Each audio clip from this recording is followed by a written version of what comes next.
Viagem pelo Museu de Macau. Um programa do Centro Científico e Cultural de Macau, na Rádio Freguesia de Belém.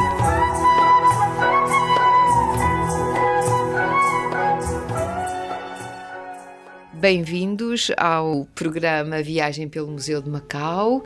É com gosto que hoje o Centro Científico e Cultural de Macau vai trazer o Dr. Carlos Moraes José, diretor do Hoje Macau e ainda editor.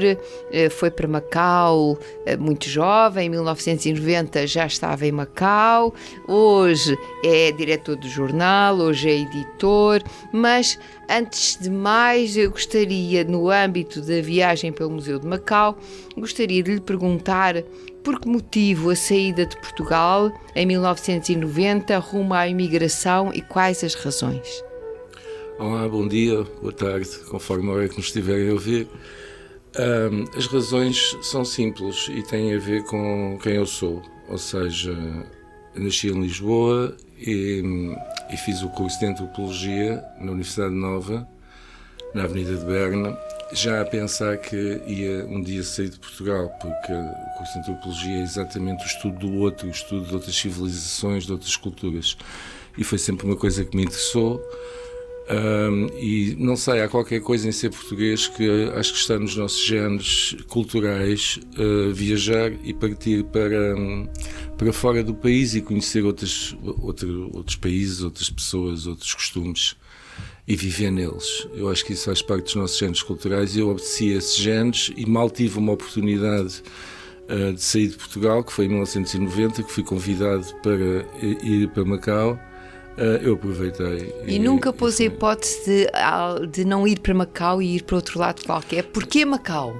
Bom, foi uma mega coincidência. Eu pensava que iria para a África, na verdade, e fiz todos os meus estudos, inclusivamente estudei grande parte de cultura africana a pensar que iria para a África, porque parece-nos a nós portugueses, parecia-nos na altura que fazia todo o sentido. Mas o que me surgiu foi um convite para ir para Macau. E surgiu-me por acaso, daquelas coisas que acontecem na vida. Eu estava a trabalhar como jornalista na altura, no jornal O Independente, em 1989. Em 1990 estava, sim, Paulo Portas era o diretor. Aliás, era um jornal bastante desejado por todos os jornalistas na altura. Eu estava onde todos queriam estar, de alguma maneira. Mas fiz uma entrevista ao presidente do Instituto Cultural de Macau, que é o Carlos Marreiros, o arquiteto Carlos Marreiros, e no fim dessa entrevista ele convidou-me para ser subdiretor da revista de cultura do Instituto Cultural de Macau, exatamente por causa do meu background de antropologia, etc., que ele achou que eu seria uma pessoa indicada para essa revista. E eu disse que sim, que ia pensar no assunto, que tudo bem, que à partida gostava muito, logo se via. E depois as conversas foram avançando e acabei por, isto passou-se em maio, e eu acabei por ir para Macau em setembro. O que é muito interessante porque o arquiteto Carlos Marreiros é um macaense, um filho da terra. Sim. E quando chega lá verifica que em Macau há várias comunidades. Há a comunidade portuguesa, há a comunidade macaense, há a comunidade chinesa, ou não notou que havia essa diferença de comunidades? E entra em Macau pela porta da comunidade macaense, não entra pela comunidade portuguesa, o que também deve ter condicionado de alguma forma o seu olhar sobre Macau, ou não? Por acaso nunca tinha pensado nisso. De facto, existem várias comunidades em Macau e mesmo dentro da comunidade chinesa existem várias comunidades que têm a ver com a origem das pessoas que estão em Macau e que vêm de zonas diferentes da China e que obviamente se organizam também, tendo a ver com o seu local de origem. E há a comunidade macaense e há a comunidade dos expatriados portugueses, sim, que se misturam, digamos, que muitas vezes se encontram, muitas vezes estão nos mesmos sítios, etc. Portanto, não são duas comunidades tão separadas assim, a comunidade macaense e a comunidade dos expatriados portugueses. Com os chineses é que não se misturam tanto? Com os chineses há menos, sim, há muito menos encontros. Mas isto assim antes dizer. da transição, depois da transição mantém-se? Sim, mantém-se mais ou menos a mesma coisa. Mas Portanto, isso não teve grande influência em mim, porque eu, quando cheguei a Macau, o que eu realmente queria era conhecer a China, era conhecer os chineses, que são 99,5% das pessoas que vivem em Macau. E eu, até por causa da minha formação, mais uma vez, a antropologia, tive imediatamente um grande fascínio por conhecer como é que viviam, como é que estavam, o que faziam, o que pensavam as pessoas chinesas de Macau. Então quer dizer que viajou muito pela China? Não, viajei pela China no interior de Macau, ou seja, por exemplo, eu costumava ir muitas vezes para o Porto Interior, que na altura estava cheio de restaurantes onde não iam os expatriados portugueses, basicamente só com os chineses, e eu costumava ir lá jantar muitas vezes, passear por ali, porque isso era de facto o meu grande fascínio, era estar na China e não estar em algo parecido com Portugal. Portanto, eu queria estar no mais estranho possível, e de facto Macau tem esse lado também, tem um lado completamente chinês, profundamente enraizado na cultura de Macau. Aliás, de várias culturas chinesas, isso é uma coisa que depois me apercebi mais tarde, é que também existem várias culturas chinesas em Macau, não existe só uma. Mas o que me interessava mesmo era isso, e foi isso que eu fiz durante muito tempo ainda, foi, digamos, passear mais pelo lado chinês da cidade do que pelo chamado lado cristão. Quer dizer que as grandes viagens na China foram dentro de Macau, que as fez? Algumas. Depois também já viajei muito pela China. Pela China dentro. Pela China dentro, mas as primeiras viagens, sim, claro. Então eu estava ali, eu vivia ali. Então e onde é que esteve na China? Começamos pelo leste ou pelo oeste, não sei. Já estive em muitos sítios, já estive em muitos sítios da China. É mais fácil até quase dizer onde não estive do que onde esteve. E Carlos, então, mas diga-me uma coisa, sei que quando foi para Macau, depois começou a sua vida de jornalista, continuou a sua vida de jornalista ali, mas o Carlos também é artista. Então, nesse sentido, sendo artista, ou seja, sendo escritor, sendo poeta, a sua veia literária foi desenvolvida em Macau à maneira de Camilo Peçanha ou não? Não foi à maneira de Camilo Peçanha, com certeza. Porque eu já escrevia antes de ir para Macau, Camilo Peçanha também, já escrevia antes de ir para Macau, como é lógico. Mas somos duas personalidades totalmente diferentes, não temos muito a ver um com o outro. Ele era chamado o morto-vivo pela comunidade chinesa. Sim, já nos seus últimos anos também, não é? Não quando chegou. Mas não é isso, é que... Mas Macau inspirou-o. Macau inspira-me imenso. Macau é uma cidade que eu nunca me canso de percorrer, apesar de ser pequena, nunca me canso de viajar no seu interior, porque, para além do mais, é uma cidade sempre em mutação, é muito interessante. Às vezes podemos olhar para ela de fora e não ver, por acaso agora até vemos mudanças significativas nas últimas décadas, mas imaginando que aquele tempo mais adormecido da presença dos portugueses, que Macau fosse um grande casulo, parecia que nada mudava, mas no seu interior havia imensas coisas a acontecer, e há sempre imensas coisas a acontecer. Há vidas, não é? Há vidas de pessoas que nós não conhecemos, de uma cultura que nós não conhecemos, e que é fascinante observar como passante. Quer dizer, sem ter uma intervenção direta no assunto, só olhar para elas e nem sequer é tentar compreender de uma forma racional, mas tentar intuir o que é aquilo, o que são aquelas pessoas, o que é aquela vida.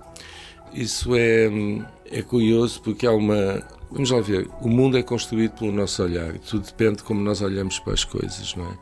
E há determinadas maneiras de olhar para os outros, para o outro, que não passa pela sua compreensão total, no sentido de o estudarmos e analisarmos e compreendermos em toda a sua extensão.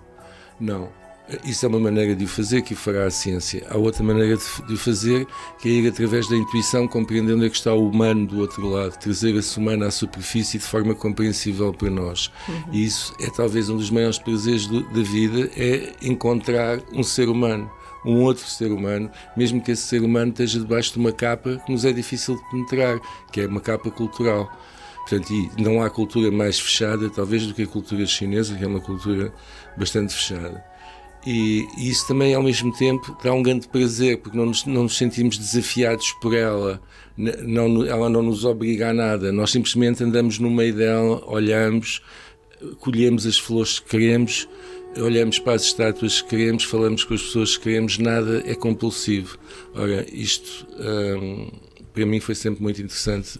E pode-nos dizer alguns títulos inspirados em Macau, algumas obras que tenha escrito, que tenham como fonte de inspiração eu escrevi Macau? Um livro chamado Macau, o Livro dos Nomes, que é um livro que fala que se baseia nos lugares de Macau, nos espaços de Macau, e que é um livro de poesia que, portanto, que de algum modo tenta fazer uma cartografia estética ou amorosa de Macau, ou seja, os lugares não são descritos tal qual eles são, mas tal qual eu os eventualmente senti e aquilo que projetei neles e que usei como pretexto para o meu texto, por assim dizer. Isso é um livro que eu tenho talvez mais relacionado com Macau, não sei, mas também escrevi uma banda desenhada, por exemplo, chamada Case, um caso de ópio, que é um detetive luso-americano que vive em Macau, é uma história também passada em Macau, isto ainda nos anos 90, e agora muito recentemente publiquei um pequeno livro de poesia também, chamado O Comedor de Nuvens, que não tem diretamente a ver com Macau, se calhar tem mais a ver com a China, tem mais a ver com outros aspectos da cultura chinesa que não propriamente Macau. Porque as pessoas têm que perceber uma coisa, que a China é de uma variedade tão grande como a Europa. Dentro da China existem variações 56 culturais. etnias, não é? Pois, existem tantas variações culturais como existem pela Europa fora. Claro. Existem tantas línguas como existem na Europa, porque de 100 em 100 km dentro da própria China falam-se dialetos diferentes, embora agora comece a haver uma língua que unifica o país, que é o Putonghua, mas que é uma língua que só começou a ser, digamos, propagada no princípio do século XX, não é? Portanto, nem sequer ainda atinge todo o país, agora está a começar realmente a atingir todo o país e toda a gente fala Putonghua, mas dentro disso existem imensas línguas regionais, existem culturas regionais e as pessoas são realmente muito diferentes umas das outras. Então quer dizer que no seu jornal, no Hoje Macau, dá a conhecer essas diferentes etnias ou não? O jornal, qual é o objetivo do jornal Hoje Macau? Qual é o propósito? Isto hoje é muito difícil nós fazermos um jornal porque temos grande concorrência, portanto temos que repensar o produto de jornal, tem que ser repensado de uma forma séria se queremos que ele continue a existir, e aquilo que era se calhar um produto para a maioria das pessoas vai passar a ser um produto para uma minoria de pessoas, nomeadamente as pessoas que ainda guardam vontade de ler em papel e mas que já exigem outro tipo de abordagem que não a abordagem que podem ter na internet de leitura rápida. Portanto, eu acho que cada vez mais um jornal vai ser para pessoas que exigem uma leitura mais analítica, uma leitura mais lenta, se calhar, do mundo, e não uma leitura tão rápida como aquela que nos dá a internet. Mas e as hoje televisões. Macau também está na internet, não está? Claro que está, temos que estar, não é? Porque nós somos um jornal generalista, portanto temos que ir dando as notícias do dia a dia, etc. Mas a par com isso, achamos que um jornal, para além de informar, também tem a missão de formar. Nomeadamente de formar a comunidade para a que ele está a trabalhar preferencialmente, e no caso do Hoje Macau é a comunidade portuguesa de Macau e a comunidade de pessoas interessadas em Macau que se espalha pelo mundo, porque a maior parte dos nossos leitores, por exemplo, na internet, nem sequer estão em Macau, nem em Portugal, estão nos Estados Unidos, estão no Canadá, estão no Brasil, onde existem comunidades macaenses que seguem o nosso jornal para terem notícias de Macau. Não é? Mas no meio disto achamos que é importante formar, e formar o que é que significa? Significa, por exemplo, dar-lhes armas, dar-lhes condições, dar-lhes instrumentos para interpretar aquilo que os rodeia, e o que os rodeia é a China. Ora, portanto, é isso que nós tentamos fazer, fornecer instrumentos culturais à comunidade portuguesa para poder entender a China, o lugar, o contexto em que vive, o que é que se passa, quais são os costumes, quais são as tradições, e como é que se, enfim, e ao fim e ao cabo também como é que se devem comportar e compreender determinados comportamentos que à partida nos podem parecer estranhos, mas que têm uma raiz secular ou milenar muitas vezes e que têm uma explicação qualquer eficiente, como quase tudo o que se passa na China é eficiente, que a sustente. Também, não sei se é recente ou não, a descoberta da sua vocação editorial. Há quanto tempo é que começou este caminho editorial? Começámos talvez em 2001, por altura em que eu tomei conta do Hoje Macau. Portanto, aí eu fundei imediatamente uma editora e começámos imediatamente a publicar coisas. Portanto, desde 2001 que... Já teve muitas editoras? Temos, em Macau tive uma, primeiro, que é aquela, digamos, a editora-mãe, que é dona do jornal, etc, etc. E depois eu criei outra editora mais ligada à publicação de livros sobre a China, a que chamei Livros do Meio, portanto, que é, digamos, a editora que em Macau publica livros sobre a China ou traduções de clássicos chineses, etc. E também tem projetos editoriais mais recentes, como, por exemplo, A Via do Meio ou A Grão Falar. Sim, A Via do Meio é uma revista trimestral, é a primeira revista em língua portuguesa. Como é que ela surgiu? Surgiu exatamente de origem, é no Hoje Macau, porque nós publicamos todos os dias nas páginas centrais do Hoje Macau um texto sobre cultura chinesa. Pronto, e obviamente que me veio a ideia de, ao fim de 3 meses, fazer uma coleção destes textos, arrumá-los de outra maneira, etc., tentar-lhes um sentido e fazer uma revista. Com que objetivo? Com o objetivo de divulgar a cultura chinesa e a língua portuguesa. Portanto, estamos a falar de estudos sinológicos? Estamos a falar de estudos sinológicos, exatamente. Estamos a falar, de cultura chinesa, não é só, digamos, a nível académico. Há textos que não são académicos, por assim dizer, mas também há textos académicos. E nessa cultura chinesa estão incluídos os estudos de Macau? Ou Estão. Macau faz parte da China, portanto, estão obviamente incluídos os estudos de Macau, sim. Já publicámos, por exemplo, um grande artigo sobre a culinária macaense, que é um aspecto muito importante, por acaso um artigo interessantíssimo, onde eu fiquei a saber coisas que não sabia, como por exemplo que o arroz doce, esse prato tão tradicional português, tem origem japonesa. Também não sabia. E foi trazido do Japão, e a minha avó, que não sabia ler nem escrever e que vivia numa aldeia da Serra da Estrela, fazia arroz doce que veio do Japão. Portanto, isto dá muito a ver o que nós desconhecemos de nós próprios e que encontramos de nós próprios quando saímos do país. Isso é muito interessante, que é uma coisa que está muito por fazer, que é saber contar a história dos portugueses que viveram fora de Portugal e que tiveram papéis importantíssimos, muitas vezes, nas civilizações, nos países onde viveram. E diga-me uma coisa, pode fazer isso, pode contar essa história, porque tem os meios para isso, tem editoras, portanto pode ser um projeto... Não é o projeto da minha editora, eu penso que há outras editoras aqui em Portugal que podem perfeitamente... O projeto da minha editora é diferente, é tentar pôr em língua portuguesa os grandes textos de civilizações não europeias, ou seja, da China, da Índia, da Pérsia, do Pacífico, as civilizações do Pacífico, africanas, etc. Portanto, pôr em língua portuguesa esses textos. Ora, mais uma vez, volto ao meu curso de antropologia. Eu sei perfeitamente o quanto eu tive que ler em francês, em inglês, em espanhol, até em italiano, textos que não estão traduzidos em português. E eu penso que é fundamental para a dignidade da nossa língua, para a dignificação da nossa língua, para não a deixar morrer ou tornar-se numa língua de bairro, ou seja, onde a gente diz umas palavras em português intercaladas com palavras em inglês, que é o que se passa cada vez mais neste país, infelizmente. E não posso deixar de ser crítico em relação a isto. Parece que nós que estamos fora amamos mais as nossas coisas do que as pessoas que estão cá dentro, que as deixam simplesmente perverter. Muitas vezes não se compreende porquê. Por exemplo, uma coisa que eu vejo aqui muito e que me choca é a quantidade de inglês que eu vejo na publicidade e na televisão, que acho totalmente errado e totalmente contra a defesa da nossa língua, e devia haver uma lei do Ministério da Cultura que proibisse isto, Carlos, e que fizesse com que as pessoas fossem criativas, os tais criativos de publicidade, que dizem que são criativos, mas que não conseguem... outro da antropologia, não, com certeza que sim, mas é preciso defender, mas eu, para apreciar o outro, eu tenho que ser eu. Eu não consigo apreciar o outro se eu não tiver uma forte base cultural própria. Isso não existe. Só existe o amor ao outro quando eu próprio estou constituído. Então, porque se eu não for um sujeito, eu não posso amar o outro, não é? E acha que essa base cultural se perde com a mistura?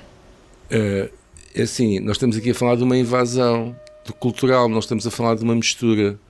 Estamos a falar de uma invasão cultural. O Carlos sente-a como uma invasão. Eu sinto como uma invasão porque chego aqui e vejo a presença das palavras noutra língua em tudo o que é cartazes publicitários, anúncios na televisão, etc. E sinto que está para aí 10 vezes mais do que estava há 30 anos, Mas por sabe exemplo. que eu, quando li o Mandarim, dessa de Queiroz, Eu, quando li o Mandarim, fiquei surpreendida com a quantidade de palavras em francês que essa tinha na novela ao Mandarim, mas era palavra sim, palavra não, saía uma palavra em francês.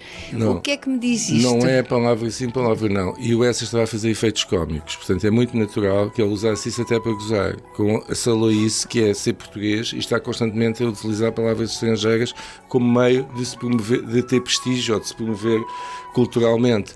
Portanto, isso, ele provavelmente estava a usar isso para mostrar o ridículo, que é uma especialidade essa de Queiroz, a ironia e o ridículo. Portanto, que ele estava a fazer isso, porque se nós, cada vez que ele faria isso, ele, quando li os mais, existem de facto palavras estrangeiras. Muitas em francês. Mas nós temos que incorporar as palavras estrangeiras na nossa língua. Nisso os brasileiros são exímios, eles fazem isso, eles incorporam na língua, eles mudam o grafismo para se ler em português. E assim eu não acho mal, nós temos que importar sempre palavras de outras línguas. A abertura ao outro. Com certeza, mas isso é inevitável. É inevitável nós fazermos isso e isso acho muito bem que se faça, porque isso enriquece a nossa própria língua. Mas tem que ser adaptado. Tem que ser adaptado, não pode ser simplesmente substituir.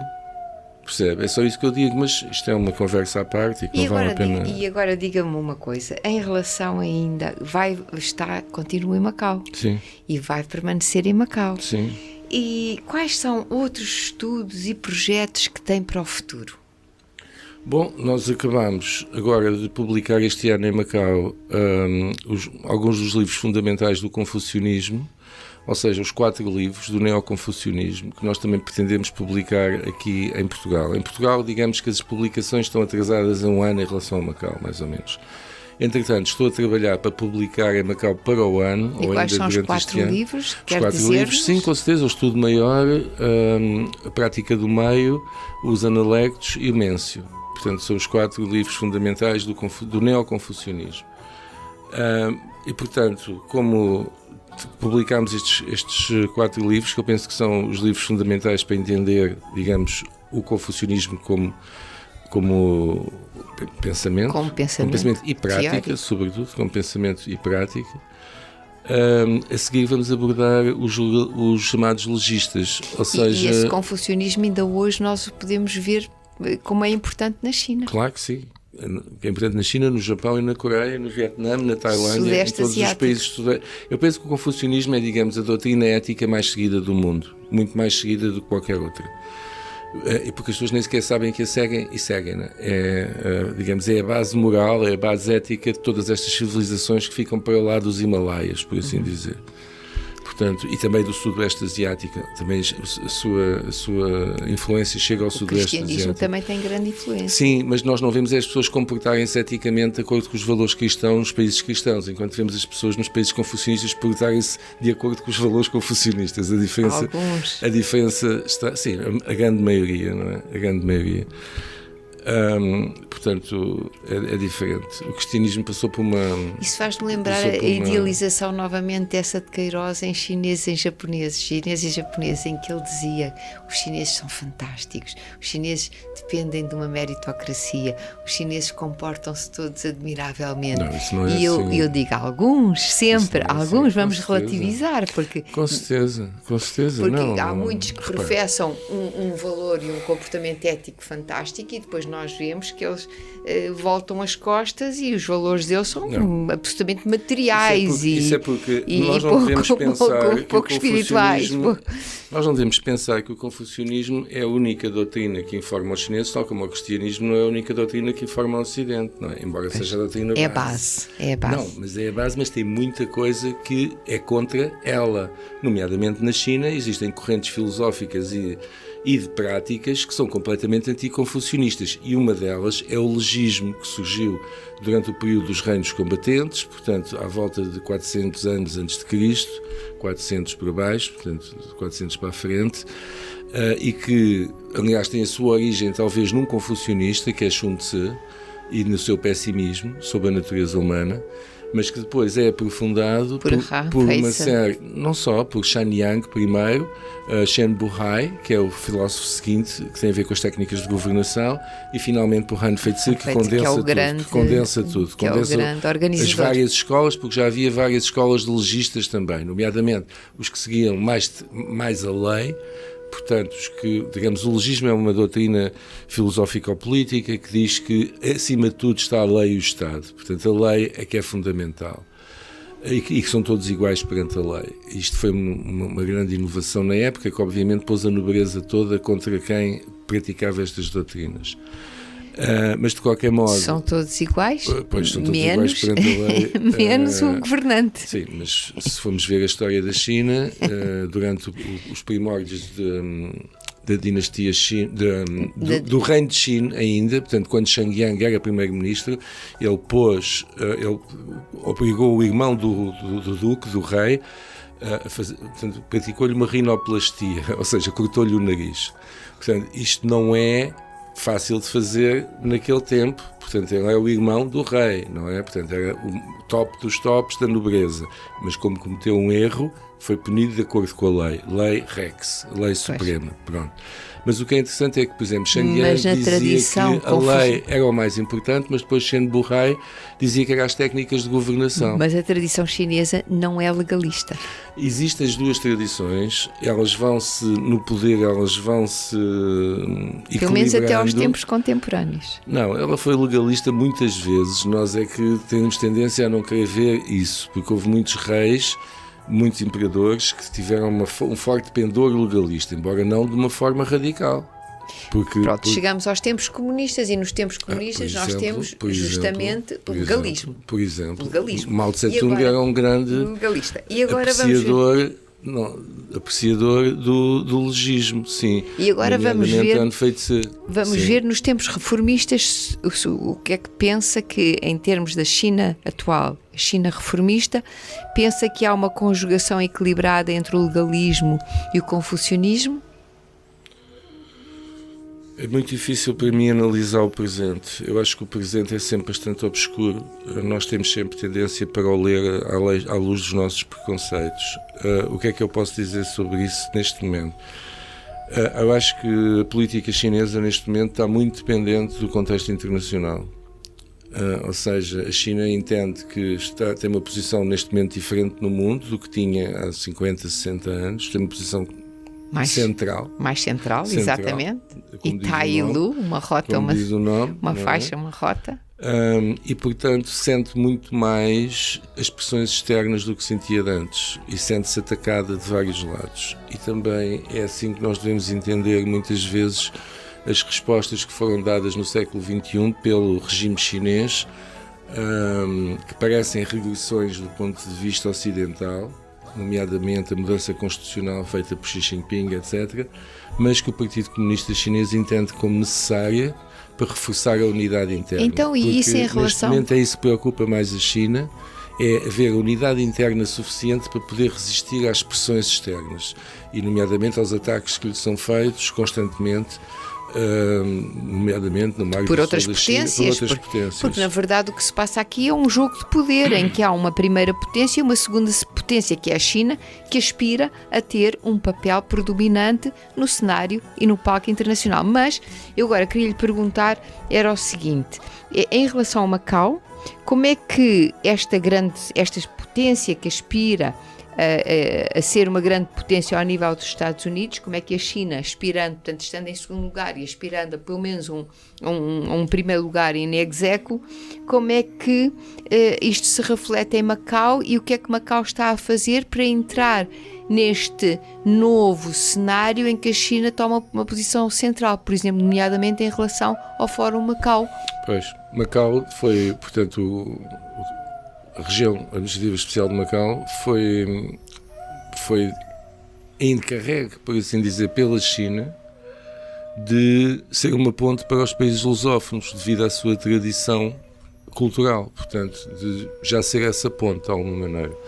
E, portanto, em Macau, o governo de Pequim entendeu que Macau devia ser uma ponte para esses países lusófonos, o que foi ótimo para a nossa comunidade, porque nos deu uma razão de estar em Macau, não é?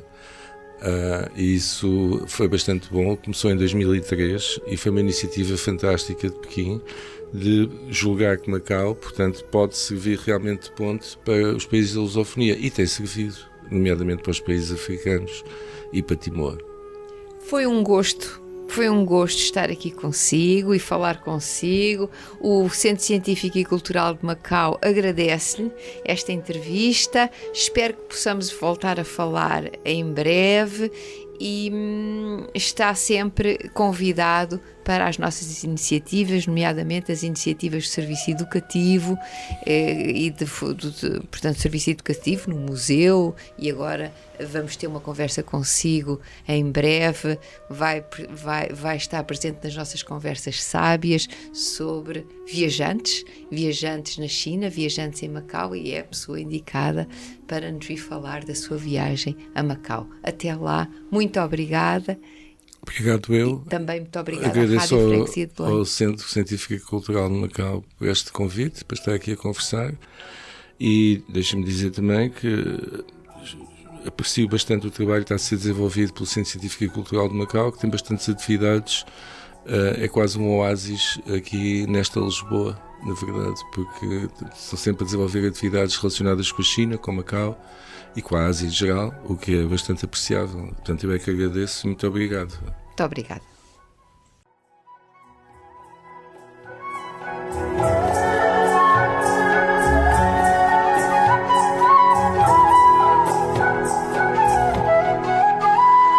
Venha visitar-nos. Estamos à sua espera.